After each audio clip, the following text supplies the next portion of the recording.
மதிப்புக்கும் மரியாதைக்கும் உரிய எனது உயிருக்குயிரான தாய்மார்களே, அருமை பெரியோர்களே, என் உடலோடு ஒன்றி பிறக்காத எனது அருமை தம்பிகளே,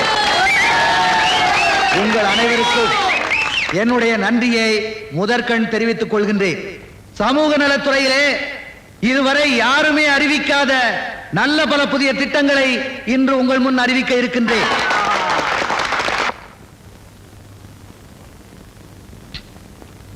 முதலாவதாக ஊனமுற்ற பெண்களுக்கு தலா 10,000 ரூபாயும், ஊனமுற்ற பெண்களை மணக்கின்ற வாலிபர்களுக்கு தலா 25,000 ரூபாயும் வழங்க இருக்கின்றோம்.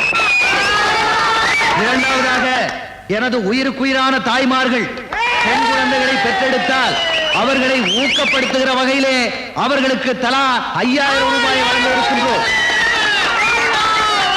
மூன்றாவதாக விதவை பெண்களுக்கும் கணவனால் கைவிடப்பட்ட பெண்களுக்கும் அரசாங்கத்திலே உடனடியாக வேலை வாய்ப்பு ஏற்படுத்தி தரப்படும். இப்படி பல திட்டங்கள் இருக்கின்றன. அதை நானே சொல்லிக் கொண்டிருந்தால் அது தற்பெருமையாக இருக்கும்.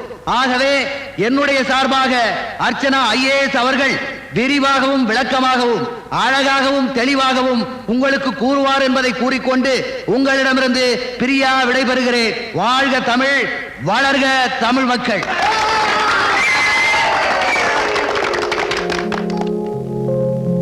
மாண்புமிகு அமைச்சர் அவர்களுக்கும் மதிப்பிற்குரிய செயலாளர் அவர்களுக்கும் என் வணக்கம். அமைச்சர் அவர்கள் செயலாற்ற போகும் சில திட்டங்களை உங்களுக்கு சொல்ல என்னை அழைத்திருக்கிறார். மாண்புமிகு அமைச்சர் அவர்களுக்கு என் நன்றி.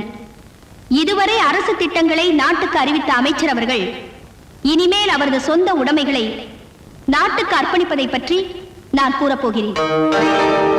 அமைச்சர் அவர்களுக்கு சொந்தமான மகாபலிபுரத்தில் உள்ள 500 ஏக்கர் நிலத்தையும் அங்கு குடியிருக்கும் குடிசைவாசிகளுக்கே இலவசமாக வீடு கட்டுவதற்கு பட்டா செய்து தரப்போகிறார்.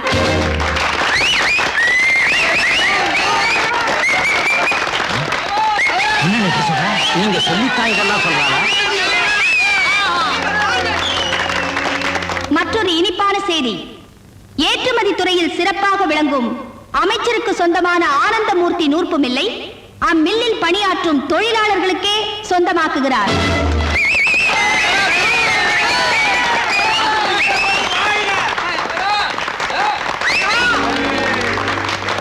இனிமேல் அவர் அமைச்சர் பதவியில் இருக்கும் வரை சம்பளமே வாங்க போவது இல்லை. பேருக்காக மாதம் 1 ரூபாய் மட்டுமே சம்பளமாக பெற்றுக் கொள்வார்.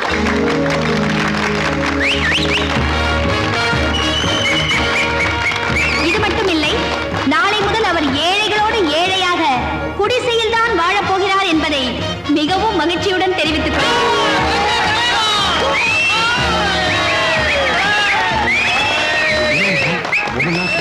என்ன பண்ண போறீங்க? இவளை எப்படி மடக்கிறதுன்னு எனக்கு தெரியும். இப்ப பாரு. ஏழைகளுக்காக தன் வாழ்வையே அர்ப்பணித்த மாண்புமிகு அமைச்சர் அவர்களை நான் உங்களின் சார்பாக பாராட்டுகிறேன். உங்களுடைய ஆரவாரத்தை எல்லாம் பார்க்கும் பொழுது பெருமகிழ்ச்சி அடைகின்றேன். அர்ச்சனா அவர்கள் சொன்னதைப் போல என்னுடைய சொத்துக்கள் அனைத்தையும் பத்திரத்திலே எழுதி இதே மேடையிலே உங்கள் முன்னிலையிலே கையொப்பமிட வேண்டும் என்று நினைக்கிறேன். ஆனால் அதற்கான பத்திரம் தயாராக இல்லையே என்று நினைக்கும் பொழுது வருத்தப்படுகிறேன். மன்னிக்கணும், அமைச்சர் வருத்தப்பட வேண்டிய அவசியமே இல்லை. நான் அந்த பத்திரத்தை தயார் பண்ணி வச்சிருக்கேன். இத பாருங்க.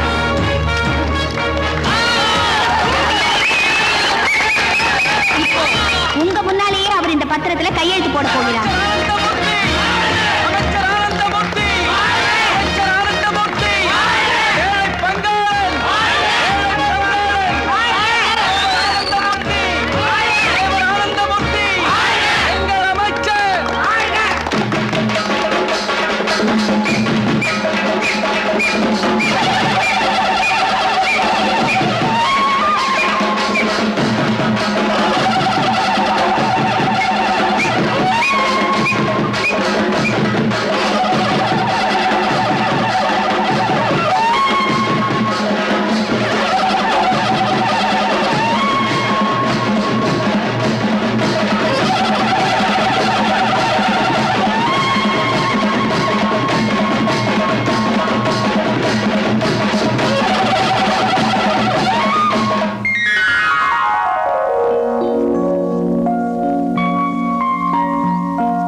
இனிமே உங்க புகழ் எங்கேயோ போயிடும்னே.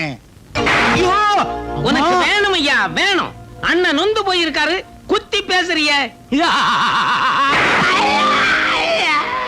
ஒரு பொம்பளை வெளியில தலை காட்ட முடியாம என்ன அசிங்கப்படுத்திட்டு போயிட்டா உங்களுக்கு கிண்டலா இருக்கா? கூடவே ஒரு ஐஏஎஸ் ஆபீசர், ஒரு போலீஸ் ஆபீசர். என்ன பண்ணிட்டு இருந்தீங்க? என்ன பண்ணிட்டு இருந்தீங்க? என் சொத்து பூரா எழுதி வாங்கிட்டு போயிட்டால. இப்படி அவசரப்பட்டு கையெழுத்து போடுவீங்க நான் Shut நினைக்கிறேன். up! என்ன அவமானப்படுத்துறதுக்கு பதிலா அவளை அவமானப்படுத்தணும்.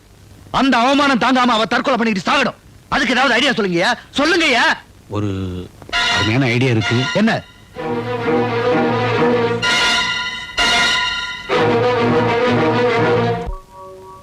வணக்கம்மா. வணக்கம். மேடத்தை பார்க்க வந்தோம். உட்காருங்க, வந்துருவாங்க.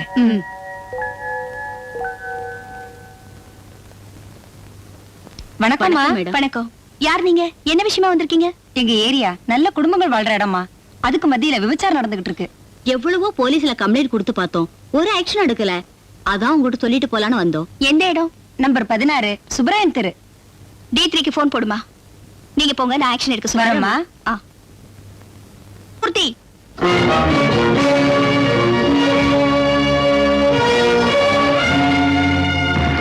அமைச்சர் ஆனந்தமூர்த்தி, இந்த பேப்பர் பாத்தீங்களா?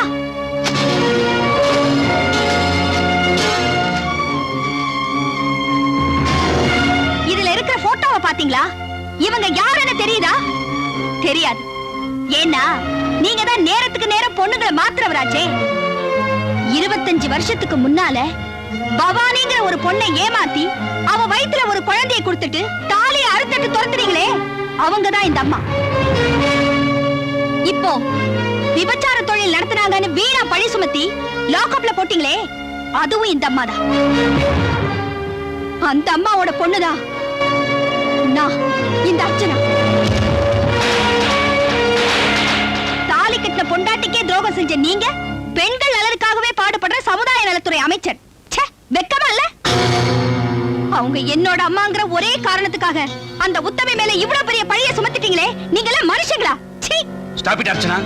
அவர் ஒரு அமைச்சர், அவர் கீழே வேலை பார்க்குற அதிகாரி. நீங்க நேர்மையா பாடுபடுற அவரை பத்தி இந்த மாதிரி கண்ணா பண்ண பேசக்கூடாது. பார்த்தாலே தெரியுது உங்க நேர்மை. லஞ்சத்தை பங்கு போட்டுட்டு இருக்கீங்களே. மேடம், ஆதாரம் இல்லாம எதையும் பேசாதீங்க. ஆதாரத்தை பத்தி நீங்க பேசுறீங்களா?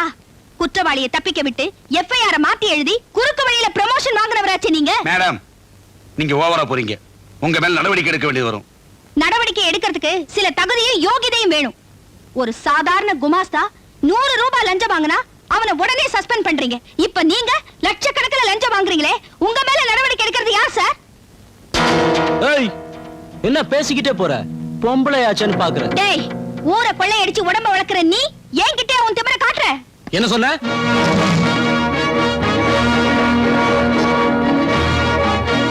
நான் நினைச்சா உங்க எல்லாரையும் இங்கேயே சுட்டு பொசுக்கலாம். ஆனா எங்க அம்மாவுக்கு கொடுத்த வாக்குறுதியை நிறைவேற்றுறதுக்காக உங்க எல்லாரையும் சும்மா விட்டு வைக்கிறேன். மிஸ்டர் ஆனந்தமூர்த்தி, சீதை அழுத கண்ணீர் ராவணன் அழிச்சது. கண்ணகி அழுத கண்ணீர் பாண்டியன் அழிச்சது. எங்க அம்மா அழுத கண்ணீர் உங்களை சும்மா விடாது. It's too much sir. சுற்றுவேன் பொசிக்கிறேன்னு சொல்லிட்டு போறா, நீங்க பேசாம இருக்கீங்களே. நீங்க ஒரு வார்த்தை சொல்லுங்க சார், நான் அவன் மேல ஆக்ஷன் எடுக்கிறேன். எடுப்பீங்க. அந்த பொண்ணு பாட்டுக்கு ஏதோ பேசிட்டு போகுது, அவர் பாட்டுக்கு ரியாக்ஷன் இல்லாம நிக்கிறாரு. நீங்க ஆக்ஷன் எடுப்பீங்களா? உங்க மாதிரி சில ஆபீசருக்கு தாண்டா மந்திரிங்களே கெடுக்கிறது. அந்த பொண்ணு துப்பாக்கி எடுத்து உங்களை சுடாம கீழே போட்டுட்டு போனால, அதுதாண்டா எனக்கு வருத்தமா டேய், இருக்கு. மரியாதையா பேசு. என்ன போயா? டேய் ஆனந்தமூர்த்தி, பவானி உயிரோட இருக்காங்கிறதையும் அவ பொண்ணுதான் அர்ச்சனாங்கிறதையும் கேட்கும் போது எவ்வளவு சந்தோஷமா இருக்கு தெரியுமா? நீ செஞ்ச பாவத்துக்கு பிராயச்சித்தமா அவங்க கிட்ட மன்னிப்பு கேளுடா. இனிமேலாவது பொண்டாட்டியோடையும் மகளோடையும் சேர்ந்து வாழடா. நான் சொல்ல வேண்டியது சொல்லிட்டேன், அப்புறம் உன் இஷ்டம்.